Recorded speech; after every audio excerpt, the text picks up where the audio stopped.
la asociación a la cuarta conferencia que estamos haciendo dentro del primer ciclo de conferencias de la Asociación Familiar San Vicente Paúl. Y en este caso vamos a tratar un tema de historia de España que ha tenido la gentileza de venir Rafael Rodrigo, que es doctor en historia, aparte profesor en un colegio inglés, curiosamente, para chavales entre 12 y 18 años, que está enseñando historia y siempre mete un poco de historia de España para que aprendan que nosotros siempre fuimos una nación, ¿no? Rafa, pues nos conocemos hace tiempo y le dije, oye, te estoy preparando unas conferencias en la asociación, a ver si te puedes venir. Y el hombre pues ha tenido, yo te, bueno, insisto, la gentileza de venir aquí con nosotros a hablarnos de los tercios, ¿no? Pero de los tercios en el origen, lo que es en Gonzalo Fernández de Córdoba, que fue uno de los, digamos, fundadores de lo que luego se conoce como los tercios de Flandes, que están siendo el mejor ejército de Europa o del mundo durante un siglo y medio, ¿no? Entonces, bueno, hoy nos va a hablar de la figura de Gonzalo Fernández de Córdoba y bueno, de la campaña de Italia, que fue donde se forjó ese inicio de los tercios de Flandes. Gracias a Rafa por venir aquí a hablarnos de este tema tan interesante y bueno, pues espero que os guste a todos. Muchas gracias. Muchas gracias.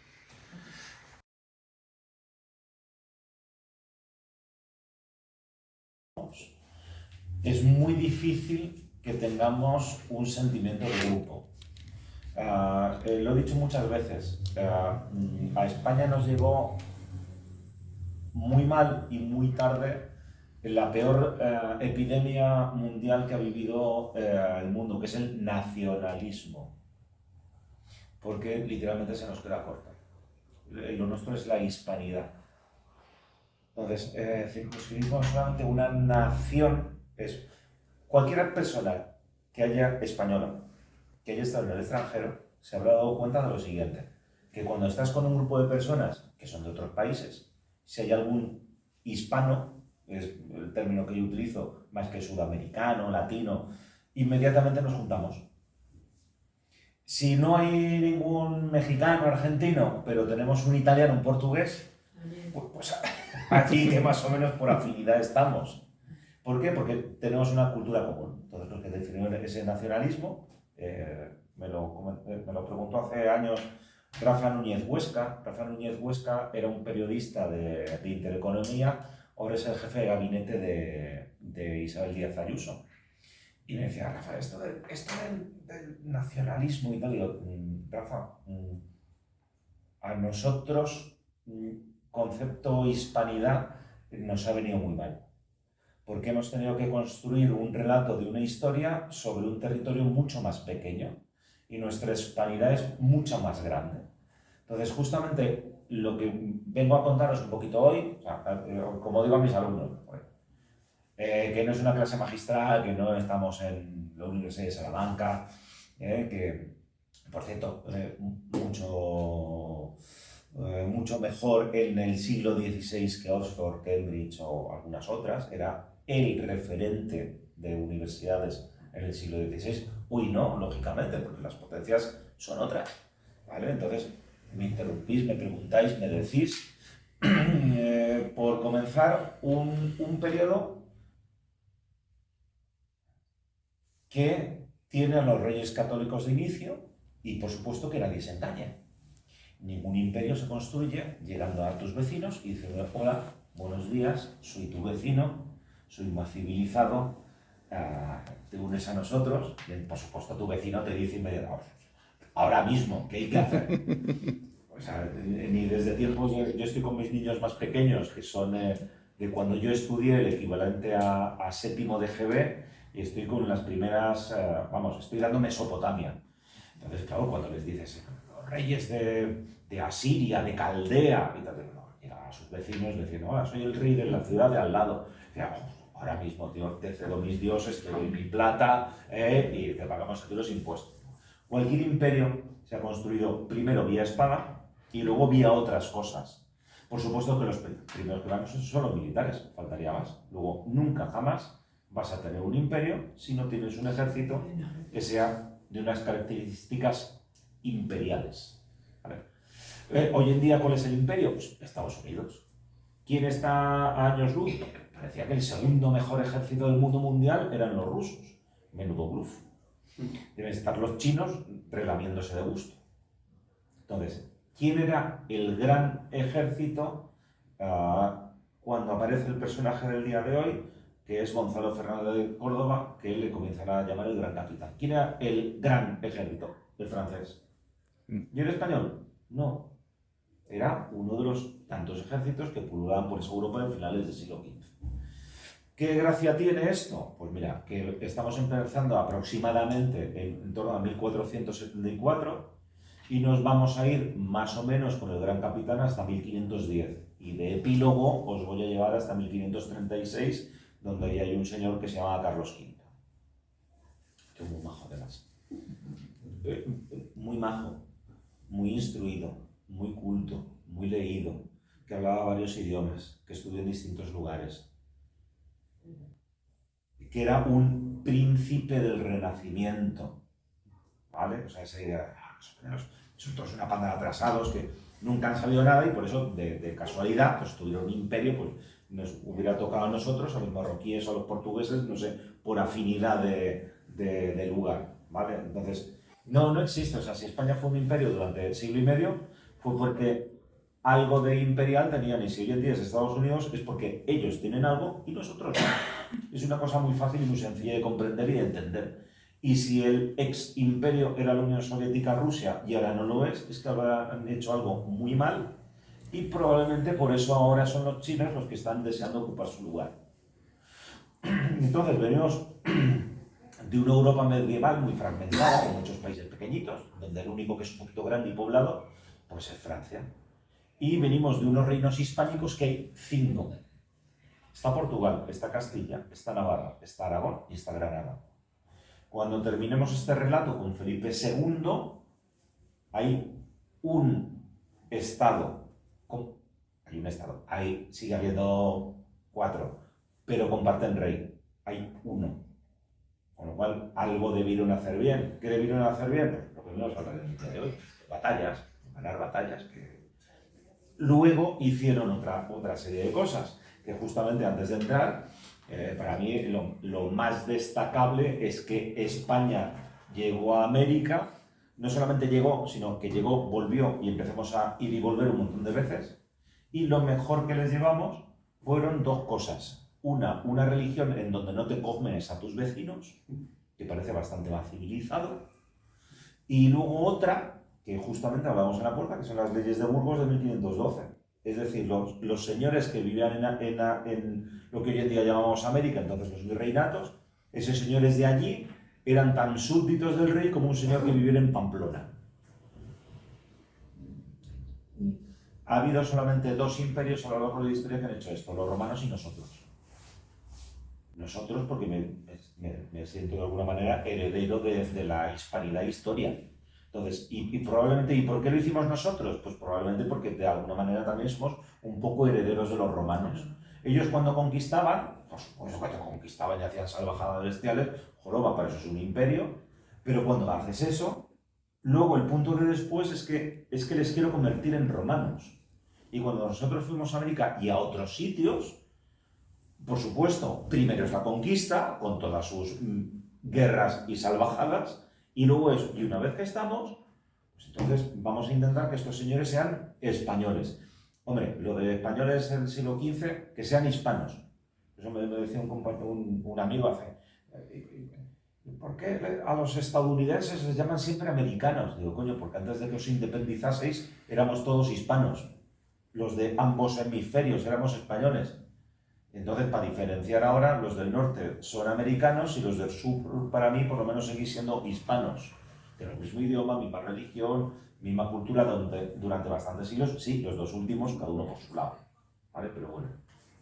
Vamos a empezar con nuestro amigo Gonzalo Fernández de Córdoba. ¿Vale? Segundón de una casa nobiliaria pequeña.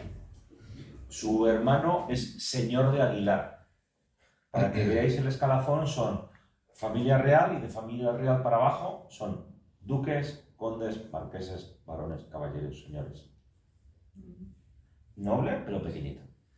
Mi hermano mayor hereda el territorio y tal. Como soy su hermano pequeño, pues me cede una alcaldía, es decir, una localidad y tal, para que viva de ello. ¿Qué puedes hacer? Dos cosas. Hijo, ¿qué apetece? ¿Sacerdote o militar? Afortunadamente fue a ver a un fraile y le dijo, anda, vete de aquí, que tú tienes madera de fraile, lo que yo te cuente, dedícate a otra cosa. Se dedicó pues al ejercicio de las armas, ¿vale? A ver, nuestra sociedad vive una auténtica anomalía histórica. Nunca, jamás, en Europa hemos tenido una paz donde dos naciones, dos estados, no se invadan el uno al otro desde 1945. Lo que hemos tenido después han sido guerras civiles, golpes de Estado o naciones que desaparecen y entre lo que quedan de las naciones se hacen la guerra entre ellos. Yugoslavia, lo que pasó en la Unión Soviética. Es decir, desde 1945 hasta 2022, nunca una nación europea ha invadido a su vecino. Eso es lo raro y lo extraño. Esta gente en el siglo XV está aburrida de invadir a su vecino, pero a su vecino de otro estado y a su vecino de otro señorío, porque se van a tratar entre ellos. Resultado, que tenemos a un segundón, educado no por sus padres, sino por un ayo, que se dedica al ejercicio de las armas, que por cierto, todos estos tipos, por ser de clase alta, saben leer, escribir y hablan mínimo 3 idiomas. Gonzalo Fernández de Córdoba hablaba castellano, latín y árabe. ¿Por qué árabe? Porque para eso de Córdoba ya estás en frontera. ¿Qué hacen contigo? Enviarte de paje a la corte, con 12 años. Pasa un poquito de tiempo. ¿Qué es? Pues una de las familias de confianza de Isabel la Católica. ¿Por qué? Porque va a haber una guerra civil. Isabel no reconoce que su sobrina Juana sea legítima heredera y entonces hay una guerra civil. En la guerra civil la familia de Aguilar toma partido por Isabel la Católica y Gonzalo Fernández de Córdoba manda lo que sería una compañía, un escuadrón de caballería pagado por su hermano, porque su hermano es el señor de Aguilar. Y lo que pasa es que ya empieza a destacar un poquito. ¿Por qué? Porque veréis, cuando vas a batalla, si resaltas mucho en este siglo XV, pues sueles atraer mucha atención del enemigo. Entonces, pues, o te disparan más, flechas o en esta época ballestas, o van más a por ti. Con lo cual, la nobleza solía vestir armaduras normales. Bueno, pues este tipo, en la batalla de la Albuera, viste un sayón carmesí con un casco y un montón de plumas que parecía aquello el desfile del Día del Orgullo Gay. O sea, que si no lo veías en batalla era imposible. Justo para destacarte, porque además tu compañía estaba con los caballeros de la orden, creo que eran calatravos, una orden de Calatrava. Entonces, para destacar, bueno, pues destaca. Luego pasamos, un poquito de tiempo después, a la Guerra de Granada.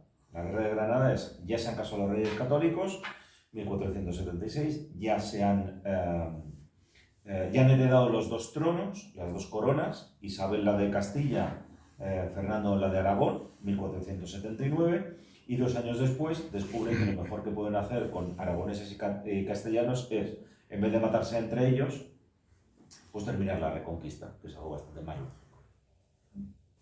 Comienza por una incursión granadina, nazarí, y va a durar una guerra que comienza en 1481 y termina en 1492. Y es una guerra todavía medieval. Defino medieval. La utilización de armas de fuego, aunque estamos a finales del siglo XV, es casi anecdótica, o son grandes cañones para batir las murallas. O sea, se sigue peleando con ballesta, con espada, y si hay alguno que lleva un arma de fuego, casi es una casualidad en un campo de batalla. Y catapultas, ¿no? Me imagino. No, ya cañones. Eso es lo de batir murallas. Vale. Más que nada es por la composición del ejército. El ejército no es del rey. El ejército sigue siendo de los señores feudales, nobles o eclesiásticos. Entonces, las órdenes militares, el cardenal arzobispo de Toledo, los duques de no sé qué, de no sé cuántos, todos aportan y luego se reparten. Por eso es la última, medieval, que consideramos como medieval. Gonzalo Fernández de Córdoba, además como habla árabe, es el encargado de alguna manera, llevar las últimas negociaciones con Boabdil para que Granada capitule, es decir, se rinda, no se conquiste. Bien, 1492 tenemos a un Gonzalo Fernández de Córdoba, que es una de las personas de confianza de la reina Isabel, que se ha destacado tanto en la guerra civil como en la guerra de Granada, y se terminó la guerra, 1492. ¿Y ahora qué hacemos?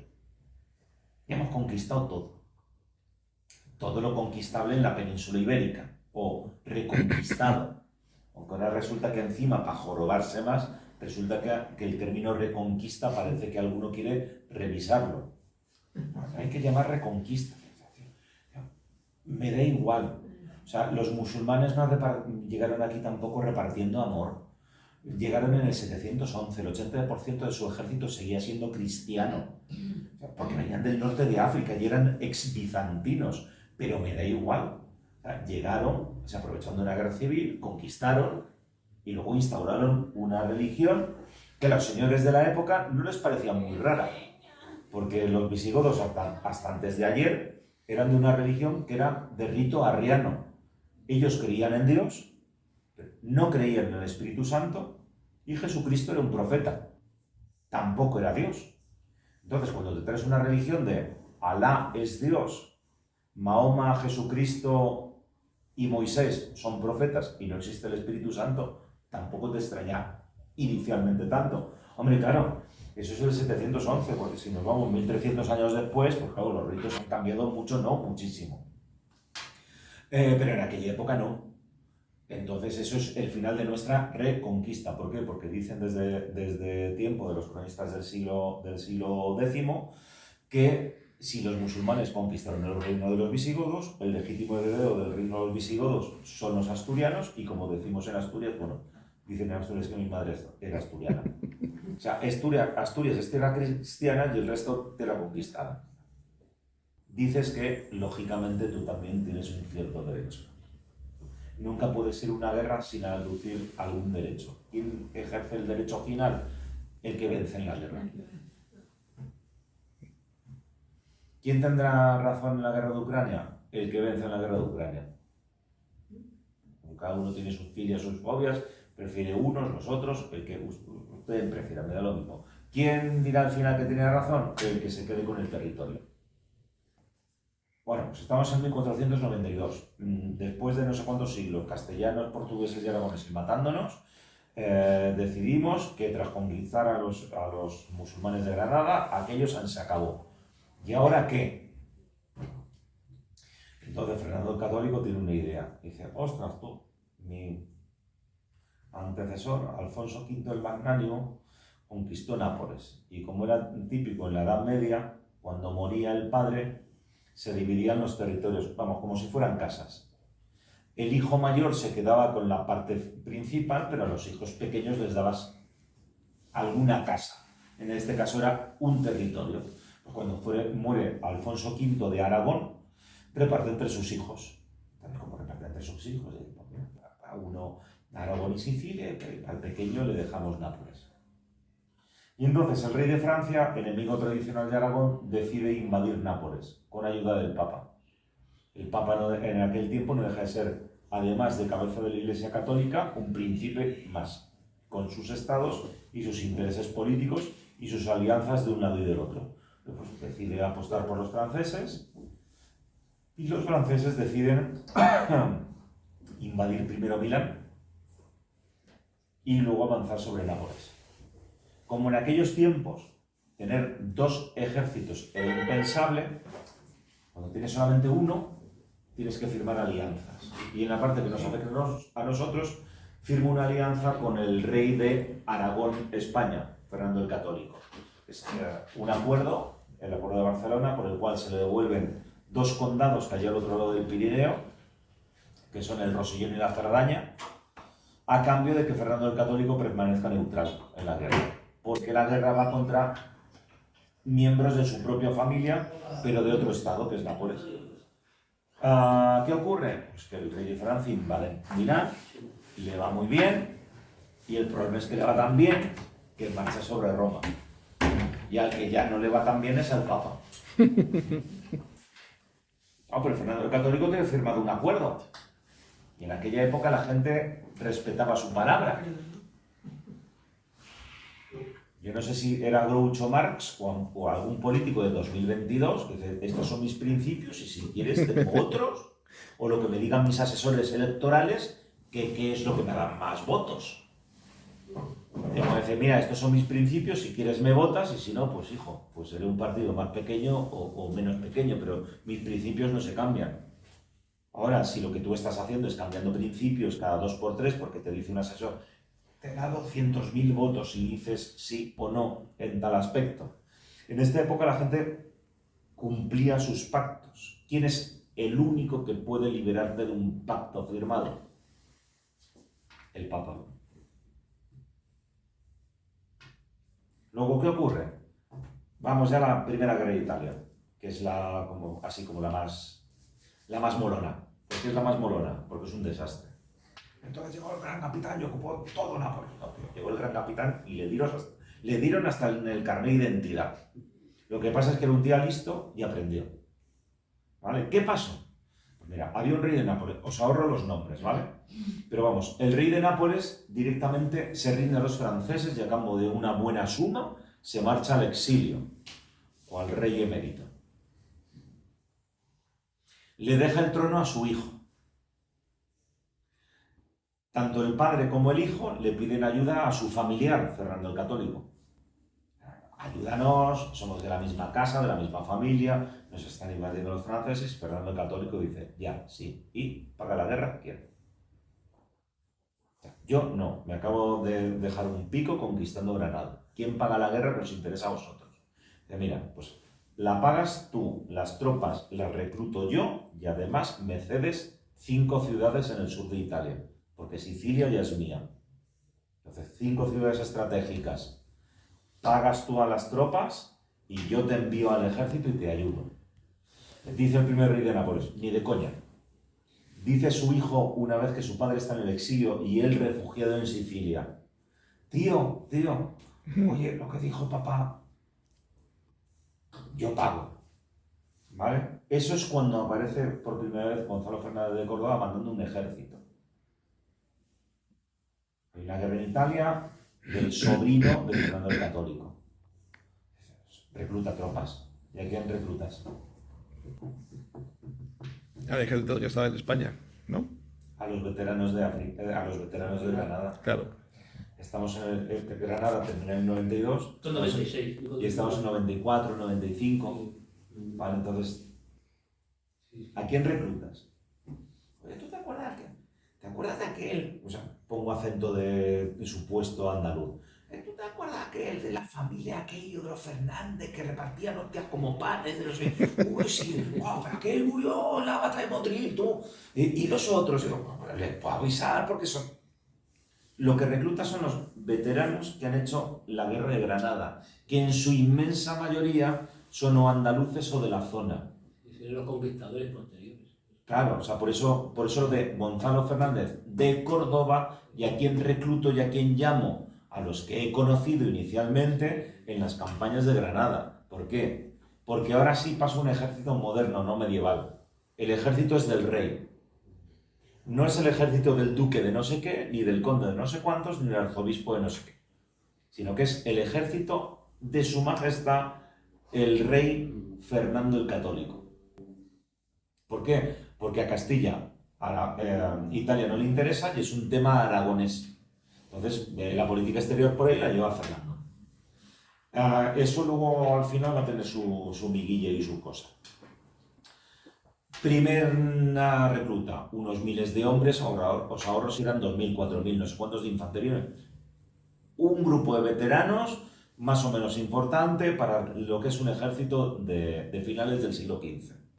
Lo primero, van a Sicilia. ¿Por qué? Porque Sicilia es territorio aragonés. Desde allí, ¿qué hacen?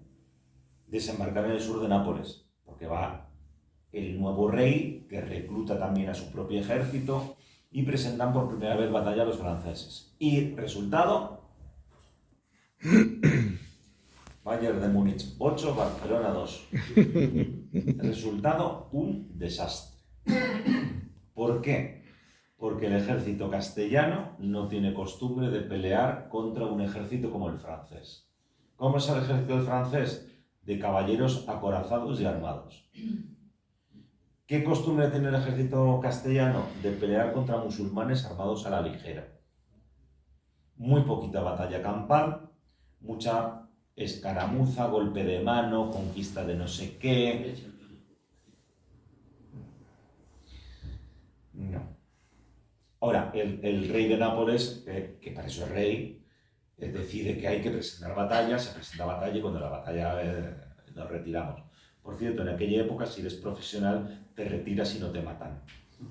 Porque sabes cómo se va, cómo se pelea, y te das cuenta de cuando se está perdiendo y entonces decides retirarte todos juntitos. En el momento que empiezas a correr por ahí, entonces es cuando te matan. Segunda campaña en Italia. Más dinero, más tropas, más ciudades para el rey de Aragón, para Fernando el Católico. Y lo que pasa es que en lo que se va para allá hay una llamada de ayuda de una isla, que es la isla de Cefalonia, donde hay una guarnición turca. Entonces, antes de ir a Italia, se va a ayudar a los aliados cristianos en esta isla, se asedia la ciudad y aparece un tipo muy curioso. Le llamaban el Sansón de Extremadura. Diego de Paredes. García de Paredes. Desde época de los romanos había un sistema como de ganchos, lo llamaban el lobo. Era que desde las murallas te tiraron una serie de ganchos y claro, como te cogían de algún lado de la coraza, tiraban de ti hacia arriba. Si eras un soldado de bajo rango, te subían y según te subían, soltaban, te tiraban y te mataban.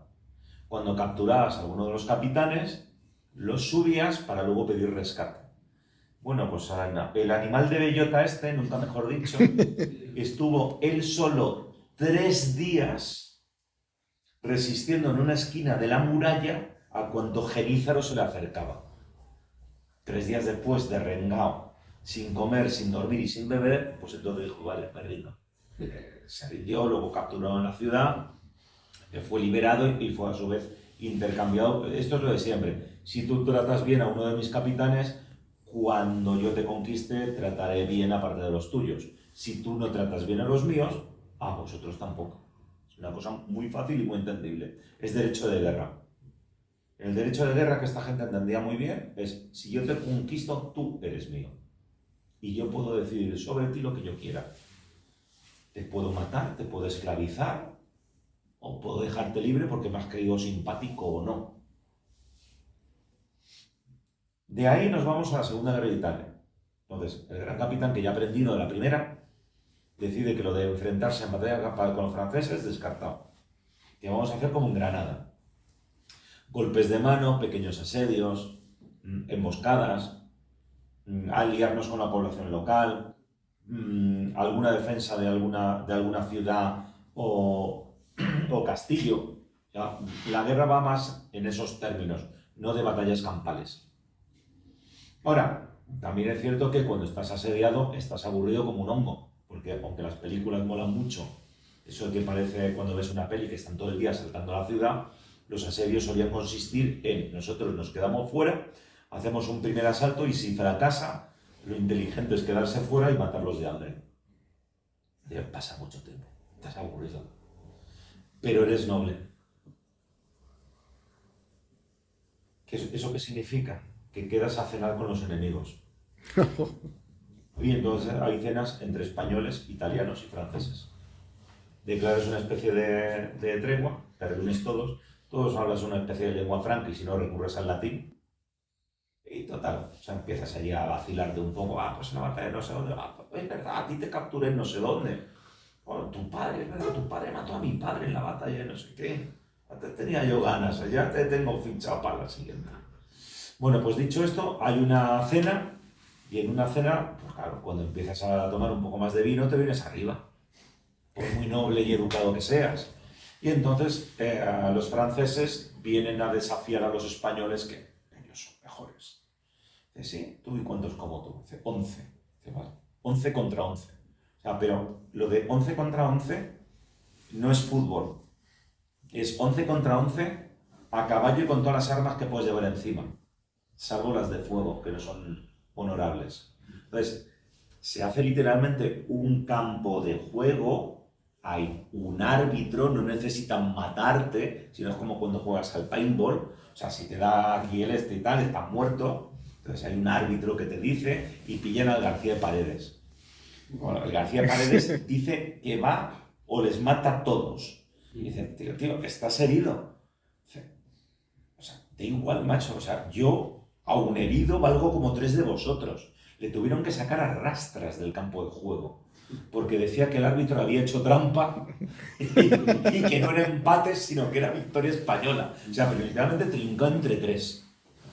Eso son las guerras medievales. Luego otro desafío entre caballeros napolitanos y caballeros franceses, y los napolitanos le metieron hasta en carne de identidad a los franceses. Ahí fue, perdón, cuando se pone García de Paredes en un puente y vienen los franceses después. Ese es en Garellano. Garellano. Sí, porque al gran capitán además le tocan los cataplines, a que haga algo parecido. Sí, o sea, por eso le llamaban el Sansón extremeño. Él peleaba con una cosa que se llamaba montante. El montante es una espada que necesitas manejarla a 2 manos, entonces nunca llevas escudo. Tampoco lo puedes dejar el montante nunca parado. El montante siempre lo tienes que tener en movimiento, porque en el momento que pares, cualquier tío con una espada chiquitita te da una estocada y te mata. ¿Vale? Luego el montante siempre hay que moverlo. Y claro, para moverlo necesitas muy buenos brazos para estar todo el rato ondeando y dando golpes. Y además tienes que dar un golpe tomando otra vez el movimiento arriba. O sea que es muy jorobado de manejar. Por eso, en los ejércitos mercenarios, los que manejaban montantes cobraban el doble de los que eran, por ejemplo, o piqueros o otra serie de cosas. O sea, se supone que era un tío más especializado. Bueno, vuelvo a las batallas. Hay un montón de batallas, un montón de guerras, un montón de asedios, un montón de cosas, un montón de unos cuantos, y entre medias pasan una serie de cosas. Serie de cosas que nos pasan. Se nos muere el rey de Nápoles, sin descendencia. Y entonces el Papa es el que tiene el derecho de decidir quién es el nuevo rey de Nápoles. Fernando el Católico, que para esto lo deberíamos clonar 3 o 4 veces. Mira, a Fernando el Católico habría que clonarle, porque los castellanos, que les caían muy mal y le llamaban el viejo catalán, le echaron de España cuando llegó su hija y Felipe I, Felipe el Hermoso, le echaron. Y sin embargo, cuando murió Felipe el Hermoso y Juana no fue capaz de gobernar, le volvieron a llamar, por lo bien que nos había gobernado en los años que estuvo acompañando a la reina Isabel. Estuvo 10 años. Entonces, Fernando el Católico, que le pone bien un tío, que claro, hoy en día decir que te ponga bien Maquiavelo, pues no suena muy bien, pero Maquiavelo decía que el mejor príncipe que él había conocido jamás en ese final del siglo XV era Fernando de Aragón. ¿Y qué hizo? Llegó a un acuerdo con los franceses. Dice, a ver, ¿y si pasamos el Papa y nos repartimos Nápoles tú y yo? Porque total, tú tienes un ejército todavía en el norte y yo en el sur. Trazamos así una línea, esto para ti, esto para mí, y a tu familia. Dice el rey de Francia. Qué buena idea. Vale. Os lo traduzco. Da igual lo que diga el Papa. Se va a quedar Nápoles el que venza en la guerra. Y encima el otro ha firmado el documento que dice tal cosa. Porque se acordó conmigo que tú y yo, saltándonos al Papa a la torera, nos repartimos Nápoles a la mitad. Luego, si luego hubiera alguna guerra entre tú y yo, el que se quede con la otra parte de Nápoles es totalmente legal porque tú has firmado eso. Vale, ahí es donde ya nos entra el gran capitán en su fase final. El que ha aprendido de todos estos años de guerra con los franceses, que no puedes hacer frente con tu infantería y la caballería ligera española a la caballería pesada francesa. Los gendarmes, hombres de armas. Es imposible, porque te van a aplastar. Luego, ¿qué hay que hacer? Bueno, en tiempos de los reyes católicos, en 1495, hay una ordenanza para que comiencen a aparecer las armas de fuego. No son arcabuces, se llaman espingardas. Son los espingarderos. el antecedente de lo que serán los arcabuceros de Carlos V. Y antecedente de los mosqueteros del duque de Alba, que luego los franceses se copiarán, y por eso hay un día dedicado a los mosqueteros. Aunque yo supongo que será dedicado a los mosqueteros del duque de Alba, que para eso los inventó dentro de lo que era el ejército. Es que el mosquete era un trasto como de artillería ligera, que había que apoyarla, y a finales del siglo XVI, se hace lo suficientemente pequeño para que, apoyado en una arquilla, la puedas disparar, ¿vale? Bueno, pues, ¿cuál es la gracia? Que Gonzalo Fernández de Córdoba aumenta el número de ballesteros y espingarderos, que todavía no hay arcabuceros. Y cuando tiene su primera batalla campal con los franceses, que es la batalla de Ceriñola, ejército, llamemos español, ejército español, viene huyendo, los franceses detrás. Y lo que hace González Fernández de Córdoba es buscar una loma, un sitio un poquito elevado. ¿Qué es lo que hago? Fortificar la loma. Es decir, no presentar batalla en línea como en el siglo XIX, sino sobre la loma hacer una pequeña trinchera, colocar unos cuantos palos, es decir, cosa de época romana. Todos estos tíos que se dedican a la guerra a principios del siglo XVI no se han inventado nada. Están leyendo los antiguos y vetustos manuales de cómo hacer la guerra en 10,2 capítulos y montar un imperio romano. Entonces, de esos hay muchos. ¿Os suena María Elvira Rocamarea? Sí. Por Imperiofobia. Sí. Y por su estudio sobre las traducciones de Frontino, tratadista romano en época medieval, publicado por el CSIC, no. Claro, ya el tío que no sabía hacer la guerra en la época y no sabía leer, ni puñetera idea. Pero cuando eres letrado, dominas el latín, que no te hace falta que te traduzcan en español ni a otro idioma, tú puedes leer 2 tratados clásicos, hay 2 o 3, el de Frontino, el de Vegecio, y luego hay otro bizantino. ¿Cómo hacer la guerra? Entonces te dicen, cuando tú seas menor y tal, pues te buscas una loma y entonces la fortificas un poco, y tus arqueros, y el que en lugar de arqueros, pues tengo espingarderos. Pero que haces la misma idea. Y el primero que os decía, Frontino no es un tratadista, Frontino es el primer historiador que se coge todos los historiadores clásicos y dice, en cualquier libro de historia de época romana, donde haya un pasaje que hable de batallas, yo lo transcribo y hago mi libro. ¿Vale? Entonces te va contando historietas sueltas de un montón de... ¿Por qué? Porque tú luego te vas a dedicar a eso. ¿Qué hizo fulanito de tal, el cónsul no sé cuánto en la batalla de tal? Coño, si luego te da una idea. Pues...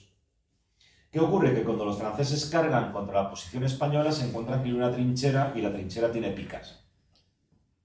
Luego de primeras coges, llegas, no puedes cargar y mientras tanto te despanzurran un montón de tiros de espingarda. Si no puedes cargar de frente, cualquier ejército normalmente lo que hace es abrirse a los 2 lados para envolver. En lo que das la vuelta, te fríen a tiros de espingarda a un lado y al otro. Ojo, no porque las espingardas parezcan ametralladoras de las de Rambo, sino sencillamente porque tengo muchos espingarderos que te van disparando. O sea, porque cargar el armatoste te lleva unos cuantos minutos. Pero si en toda una batalla disparas 3 veces por 3.000 tíos, son 15.000 tiros. Si el ejército contrario no suele pasar de los 10-15.000, pues unos cuantos por en medio te llevas. Y del tuyos, pocos. ¿Vale? Esa es la primera. ¿Por qué se le considera a González Fernández de Córdoba de alguna manera el padre de los tercios futuros? Porque es el primero que decide que volvemos a la época de los romanos. Se ha acabado la caballería pasada francesa, vamos a dominar los campos de batalla a base de tiro de futuro arcabuz. Sigue la guerra, siguen los asedios, sigue no sé qué, sigue esto, sigue lo otro. Y nos tenemos la última de las batallas, antes de que podáis preguntar, decir, sugerir o lo que queráis, que es la batalla de Garellano, que es donde le toca los cataplines aquí al amigo como se decía en el siglo XIX Isabel II, le afeó la conducta. Sí. Dame un puente cargo de franceses, Sí, chaval. sujétame el cubata, ¿no? Sí, toma el caballo que me come el montante. Claro, ¿qué ocurre? ¿Cómo eran los puentes de la época? Los puentes de la época eran súper estrechitos, o sea, prácticamente no te cabían ni dos tíos, o sea, te cabía un carro, punto. Es de la anchura de un carro, no hay más, porque es lo que necesitas. Y si hay dos carros, coño, pues uno se espera, primero pasa el uno y luego pasa el otro. O sea, pero no hace falta dejarte la pasta de hacer una cosa tan ancha. Con lo cual un tío de la época, midiendo al pie de 2 metros, con un pedazo de montante allí, repartiendo estopa a todas partes, empezó a cargarse franceses que daba gusto. Anécdota. De estos de desafíos, tal, cual. Bueno, probablemente si esto fuera Hollywood, pues tendríamos 17 películas sobre la biografía de Fernández de Córdoba.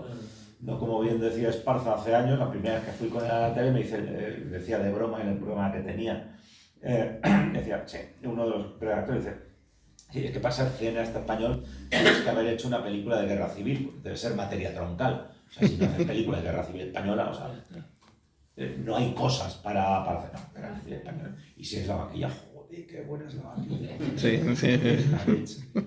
Yo siempre recomiendo, tío, antes de ver la vaquilla, te ves Posición Avanzada y aprendes, y es en blanco y negro.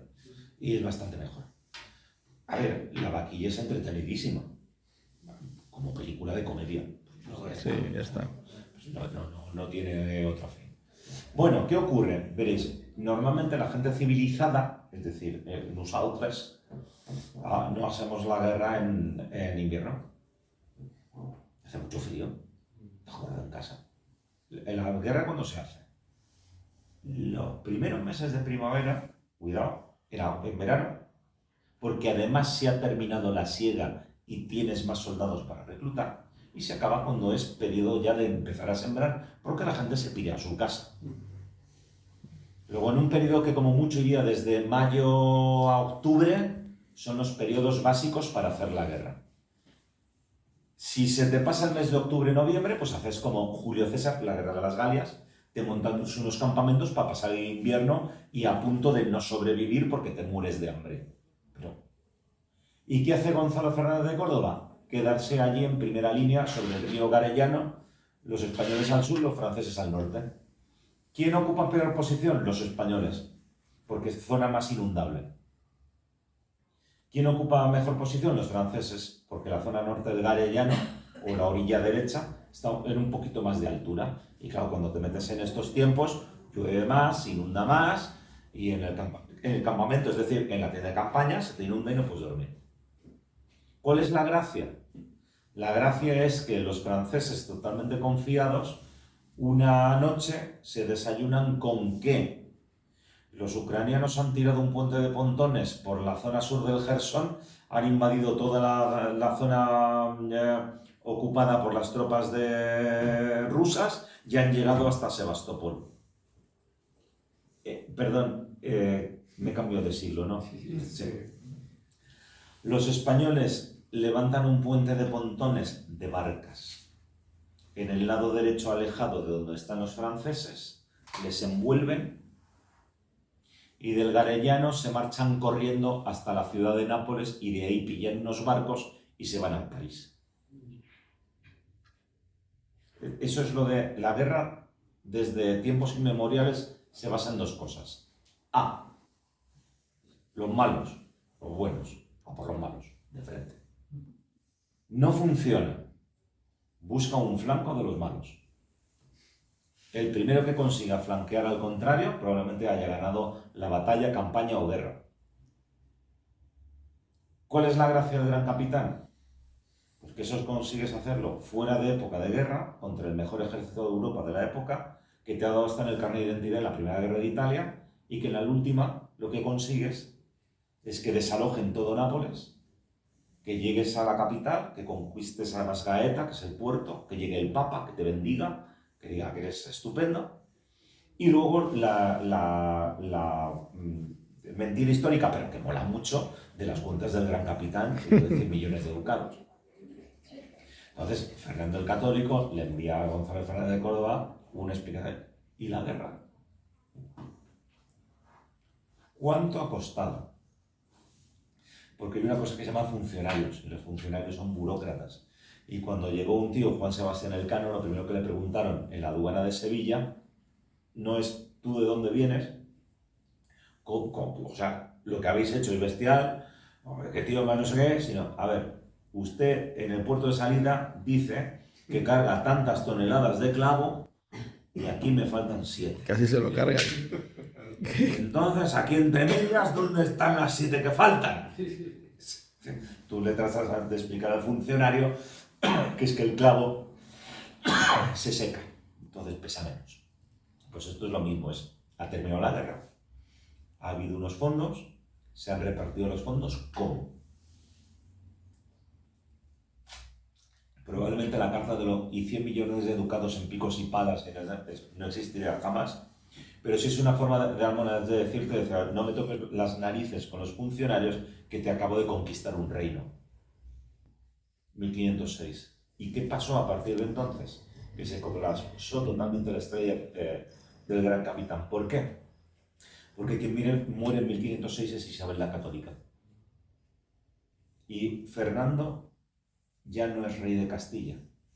Fernando se vuelve a Aragón. Se casa en segundas nupcias con con Germana de Foix. Germana de Foix está ligada a la familia real francesa. ¿Y Gonzalo Fernández de Córdoba qué es? ¿Fernandino o isabelino? Isabelino. Como me han hecho de Castilla, ya no es un tío de mi confianza. Así que le despacho de Nápoles, nombro una de mi confianza y él se quedará ya finalmente vegetando en España, Castilla, porque nunca volverá a recibir un mando de tropas. Incluso preparará expediciones y demás. ¿Por qué? Porque inmediatamente muere Isabel, pero de alguna manera en ese cambio algo debió pasar o algo se debió destacar Fernández de Córdoba en ser más, lógicamente, castellano que no seguidor de Fernando y de alguna manera se la juró, tal vez, o ya dejó de fiarse de él, o es que ya era muy mayor y prefirió a otros, o sea, lo cierto es que no volvió a tener un mando directo de tropas ni campaña ninguna. Estamos en 1516, muere Fernando el Católico. Entonces, ¿cuándo aparecen los tercios españoles? 20 años después. Los historiadores, que siempre nos mola buscar una fecha, tenemos la ordenanza de Génova de 1536, de noviembre, como fecha oficial en la cual por primera vez en un documento histórico aparece la palabra tercios. ¿Qué debió ser los tercios? Una evolución a lo largo de 20 años de lo que dejó el gran capitán en Italia en 1506 o 16 y cómo fue aquello evolucionando hasta que después que el emperador Carlos V conquistara Túnez en 1535 con infantería española y luego decidirá que para una vez que tengo un año de paz, pues de todos los que me quedan me pones un tercio en Nápoles, un tercio en Sicilia y otro tercio en Normandía. Ahora, ni siquiera nos ponemos de acuerdo si verdaderamente la palabra hace referencia a que de los X.000 que tengo me pones un tercio en cada sitio. Si la palabra tercio ya se utilizaba de forma irregular y es el primer documento que hemos encontrado o no. Pero entonces, ¿qué son los tercios? Pues esa infantería que empieza en esas guerras de Granada, evoluciona durante las guerras de Italia y culmina en las guerras de Italia de Carlos V. Estamos en un periodo de... ¿Cuándo aparecen por primera vez los espingarderos en una guerra? Es decir, tíos con armas de fuego. 1495. ¿Cuándo aparece por primera vez en la historia en un documento oficial una palabra que diga tercios? 1536. Pues en ese periodo más o menos, pues allí se gestó entre varios, porque sería el gran capitán, sería Navarro, sería incluso todos los generales capitanes que hubo en las distintas guerras que fueron evolucionando todo aquello hasta lo que hoy nosotros conocemos como tercios españoles, tercios de Flandes, porque sobre todo la guerra de los 80 años marca mucho, ¿vale? Y por mi parte hasta aquí la charla, conferencia... Y estoy abierto a dudas, ruegos, preguntas, sugerencias, peticiones. Se le decía tercios porque tenían 3 armas. Hay una teoría que habla de eso. Hay otros que dicen que es que tenían 3 armas. Unos eran de armas de fuego, espingarderos, luego arcabuceros. Otros que llevaban picas. De hecho, hay una expresión que es pica seca, llevas pica y punto. Y la otra serían los rodeleros. Los rodeleros, porque llevaban un escudito. Lo que pasa es que los rodeleros se pierden muy pronto, porque es más útil que un pica me lleve además una espada. Entonces es mejor, en lugar de llevar escudito, llevar pica y espada. E incluso que al arcabucero me lleve arcabuz y espada. Y luego, un poquito después, el duque de Alba a los arcabuceros les mete los mosqueteros. El mosquetero lleva un arcabuz más grande y entonces llega más lejos. A ver, es que un arcabuz son 50 metros. O sea, si disparas a más de 50 metros ni te molestes. O sea, asustas. O sea, no, al contrario, porque si te disparan 200 tíos y suena tal, vale, pero le vas a hacer muy poco, salvo que le des una zona muy vital. Entonces, ¿qué gracia tiene el mosquetero? Que su alcance ya pasa a 100, 150 metros. Entonces, de hecho, es cuando los que más cobraban en los ejércitos de Felipe II eran los mosqueteros. Y de hecho había una especie como de reverencia de todos, de hostias, llegan los mosqueteros. O cuando se pone esto jorobado, llaman los mosqueteros, que vas a ver tú, cuando les lancen una carga cerrada, a ver dónde queda el tercio de los otros. Los otros estados los llaman o coronelías, que es lo que empieza Gonzalo Fernández de Córdoba, porque un coronel manda un regimiento. Entonces los alemanes, los holandeses, los belgas, flamencos, balones, los siguen llamando coronelías. Tercio solamente eran españoles. Con un poquito de tiempo se acepta que los napolitanos también tienen tercios. Y los últimos en ser aceptados son los irlandeses católicos. Ninguna otra nación fuera de estas, nación por idioma, no nación por estructura política propia, sino nación por idioma, tiene tercios, todos tienen coronelías o regimientos. Entonces, a lo largo de la historia solamente ha habido 3 naciones con tercios: españoles, irlandeses e italianos. Empezaron los napolitanos, luego se permitió también a los lombardos. ¿Vale? Y el resto eran pues, otras estructuras con otros nombres que venía a ser lo mismo. Organización no tanto de combate como organización a la hora de luego recibir las pagas, de quién es el jefe, de cuáles son las banderas y todas esas cosas. Sí. Bueno, en América dicen que solamente hubo un tercio, el tercio de Arauco, ese de Chile. Bueno, escuchamos eso, que justo lo formaron para frenar a los araucanos, a los mapuches. Vale, en América hubo 0 tercios americanos. Sí, lo que hubo fue tercios enviados desde Europa a Brasil. Y ahí sí, hay varios tercios. De hecho, hay un tercio napolitano. Uno de los mismos maestres de campo que peleó en la batalla de Nordlingen, que eso es 1622. 1634, luego su tercio es enviado a las campañas en Brasil. O sea, pero no hay ningún tercio unidad que esté fijo ni en América ni fuera de Europa. O sea, hay tercios en España, hay tercios catalanes, hay tercios gallegos, porque es por zona de reclutamiento.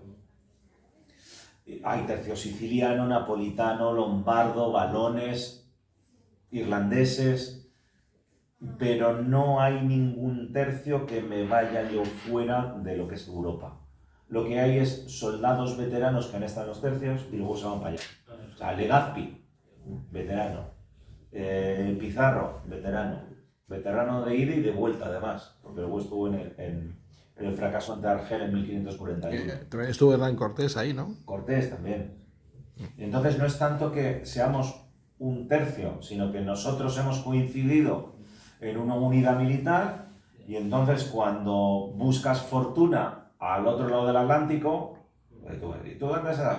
Yo estuve con este pegando tiros en no sé dónde, y tú en no sé qué, y yo empecé de pica en el año 27 en no sé dónde, o el 25, y estuve en Pavía y luego no sé qué.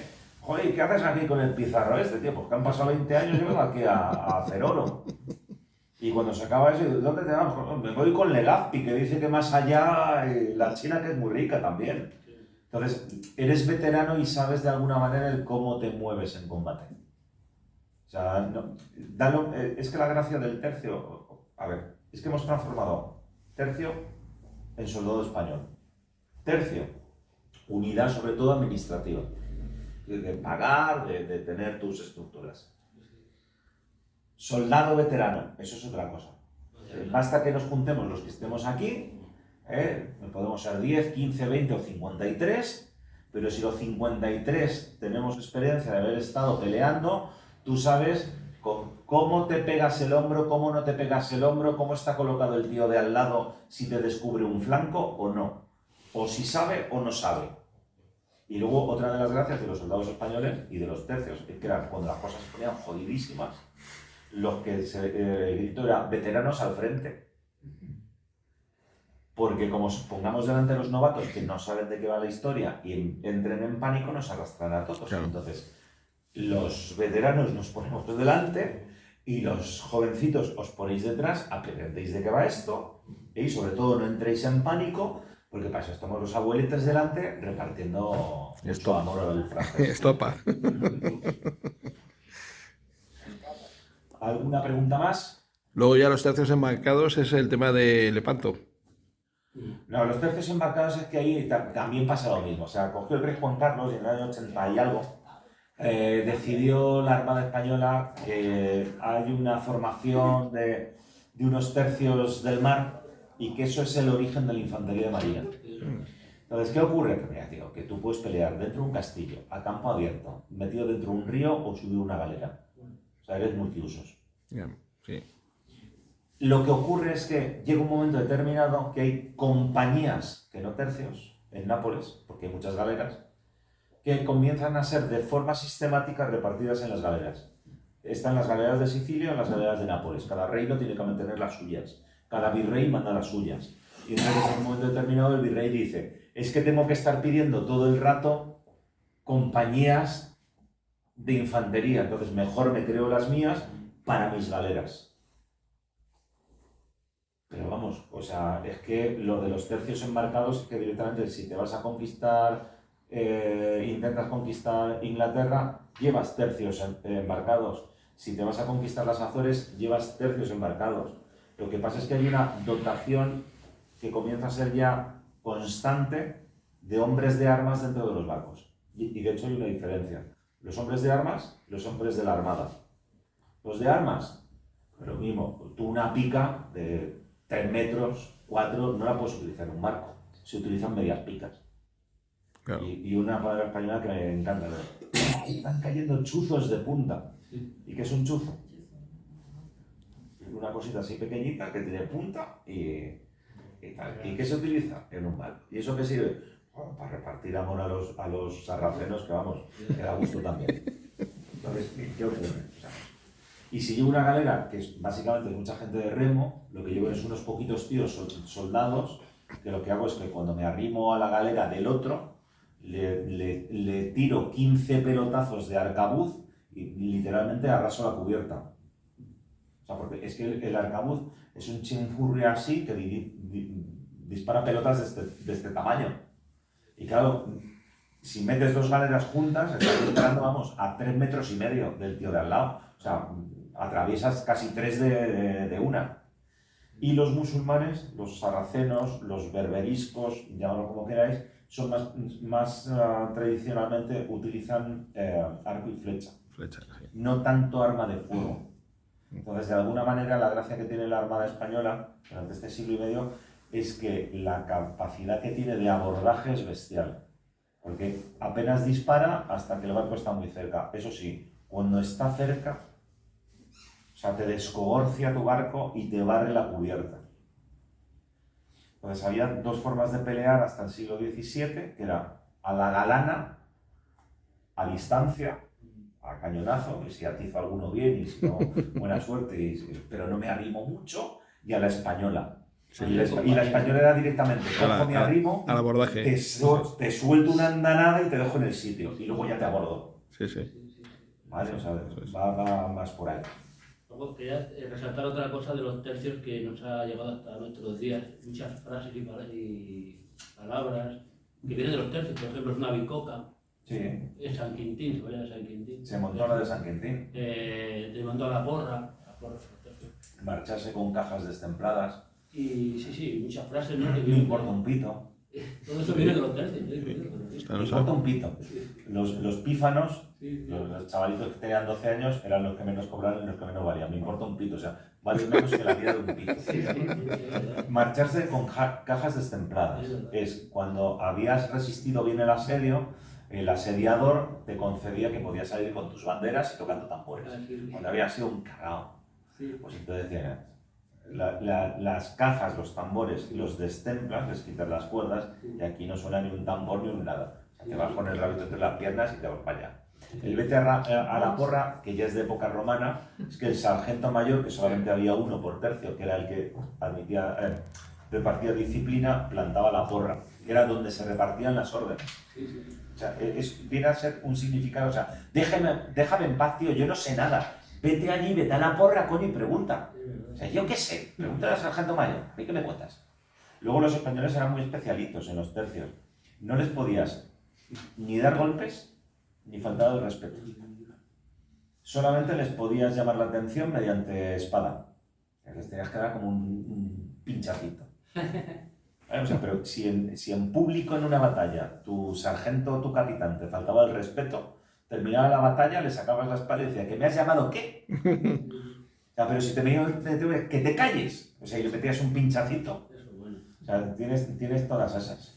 Tirar con pólvora del rey, que es que el arcabucero se pagaba su pólvora y cuando venía el extra real disparaba de forma más generosa, porque si no, no tenías tal. Es de balde, viene a decir que es de balde, que es pólvora de... Sí, es gratis. Tirar con pólvora del rey, es que esto es gratis. Lo de la bicoca es que en la batalla de Bicoca murió un español por 3.000 suizos. Sí, Ostras, tío.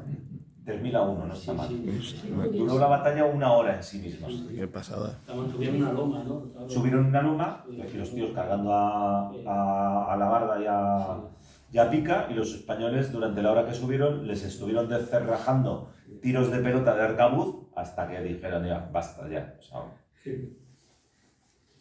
3.000 a 1. 3.000 a 1. No sabía que había sido tanto. Sí, sí. Y el 1, yo siempre digo de broma, de morir de susto. O sea que si tienes un montón de palabras, vale un Potosí por las minas de América. Una de las más famosas de todas quizás, camarada. Los que estaban en una cámara que eran del mismo cámara. Sí, lo del camarada viene justamente porque Pero compartías mira, cámara. sí. En Italia no se habla de habitación, sino de cámara. Y lo de compañero también, porque compartías paño. Y el paño es tienda. Bueno, El compañero era el compaño. compañero. La camarada compartimos habitación porque somos 6 o 12. Sí. Y entonces somos los que compartimos todo. Y el compañero, viene de los que compartimos tienda. Es una derivación de lo de camarada. Sí, internacional. Sí. ¿Tenéis alguna pregunta más? Hablando de este tipo de frases, yo no sé si es cierto, tengo entendido el significado de estar mosca, o mosquearse, en el sentido, pero repito, te lo pregunto porque, No me suena. claro, sí, cuando una persona sospecha o recela de alguien dice estoy mosca. Sí, pero no sé por qué podría ser de La tercios. mecha con la que se encendía la espingarda del arcabuz no se llamaba mosca. Es Y posible. cuando se le llevaba esa mecha a la oreja, Cuando lo llevas aquí puesta, pues estoy mosqueado. O sea, Estoy mosqueado. Sí, es posible. una cosa que no se le dio. Lo buscaré. Esto es lo bueno de venir aquí porque siempre aprendes algo. Y la expresión bigote, cuando venían los germánicos y como siempre llevaban mostacho y siempre entraban en combate y en batalla y decían bigot, por Dios, pues los españoles aprendieron bigote. Deformaron fonéticamente la palabra, de ahí viene bigote. Chubasco, me parece que también. En fin, cosas de esas curiosas que efectivamente forman parte de nuestro patrimonio lingüístico y Sí, nuestros queridos alumnos me temo que cada vez, Sí, como no sabe Netflix, estamos apañados. Y cuando les cuentas, por ejemplo, todas estas cosas de lo que los españoles han hecho, Imagino que se quedarán con los ojos a cuadros, ¿no? Porque yo creo que la idea que tienen de nuestro país... A cuadros no, a algunos se le ha caído la mandíbula y luego le hemos tenido que bajar a la enfermería.